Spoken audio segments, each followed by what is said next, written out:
Please subscribe my channel Bong English Tutorials, pushing the red and then bell button. Thank you. Assalamu alaikum.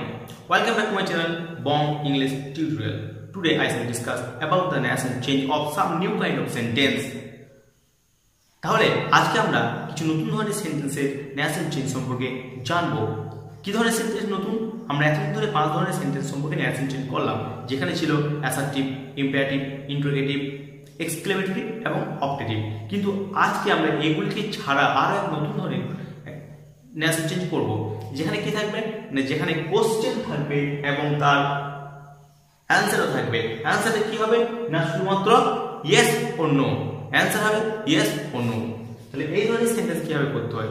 যদি অ্যানসারটা একটা sentence হতো, assertive sentence হতো, তাহলে আমরা easily পারতাম। কেন?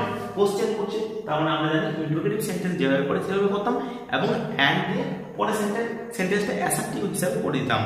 কিন্তু এটা তা নয়, এটা উত্তর হবে ইয়েস অর নো। তাহলে এইভাবে যদি কোনো কোশ্চেন থাকে এবং কোশ্চেনের উত্তরে ইয়েস নো দিয়ে থাকে, তাহলে আমরা কিভাবে করব? তো চলুন দেখা যাক। Let's see. The teacher said to the boy, "Are you ill?" The teacher interrogative sentence। এখানে আমরা বুঝতে পারছি এটা হচ্ছে interrogative sentence।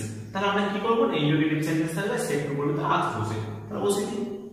The teacher said to ask the boy। লিঙ্কটা কি করব?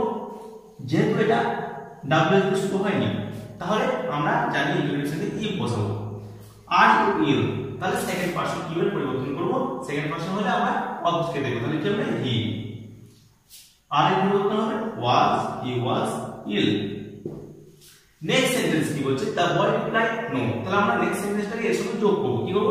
And the boy replied, the boy replied, replied linker এখানে যোগ করব দ্যাট।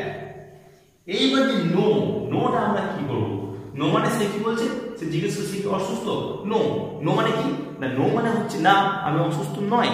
তাহলে এটা আমাদেরকে লিখতে হবে। আমি তাহলে কি বলবো? That he was not. এই যে ওয়াজটা কেন বসাবো? যেহেতু রিপ্লাই এটা পাস্ট টেন্সে, সেহেতু আমরা সে রিপ্লাই বলতে পাস্ট টেন্স আমরা ওয়াজটা বসাবো ফুল বাক্যে। হি ওয়াজ নট মানে অসুস্থ নয়। তাহলে হয়ে গেল the teacher asked the boy if he was ill and the boy replied, এবং সে উত্তর দিল that he was not, সে অসুস্থ নয়। That's clear. তাহলে আমরা কি জানলাম না, এইভাবে যদি কোনো কোশ্চেন এবং তার আনসার যদি ইয়েস নো দিয়ে থাকে, তাহলে আমরা কিভাবে করব? ঠিক এইভাবে করব। যেমন সেন্টেন্স থাকবে আমরা এই ফর্মুলাগুলো সেগুলো করব। তাহলে থ্যাংক ইউ। এটা হলো আমাদের ন্যাশনাল লাস্ট পার্ট বা লাস্ট ক্লাস বলা যেতে পারে। এরপর থেকে আমরা যেগুলো আলোচনা করবো সেগুলো শুধুমাত্র ন্যাশনাল চেঞ্জ সম্পর্কে কি করবো না, এক্সারসাইজ করবো। অতিরিক্ত পরিমাণে আমাদের কি করতে হবে না, এক্সারসাইজ করতে হবে। কারণ এগুলো সম্পূর্ণ ডিপেন্ড করছে আমাদের প্র্যাকটিসের উপরে। শুধু নিয়মগুলো জানলে হয় না, প্র্যাকটিসটা কি করে না আমাদের ব্রেনকে আর গ্রো করতে সাহায্য করে। আমাদেরকে ন্যাশনাল চেঞ্জ যে একটা স্কিল, এটার দখল আনতে গেলে আমাদেরকে প্রচুর পরিমাণে এক্সারসাইজ করতে হবে, প্রচুর পরিমাণে বাড়িতে প্র্যাকটিস করতে হবে। এই পরবর্তী ক্লাসে আমরা যেগুলো করবো সেগুলো হচ্ছে শুধুমাত্র এই ন্যাশনাল চেঞ্জ উপরে প্র্যাকটিস করবো।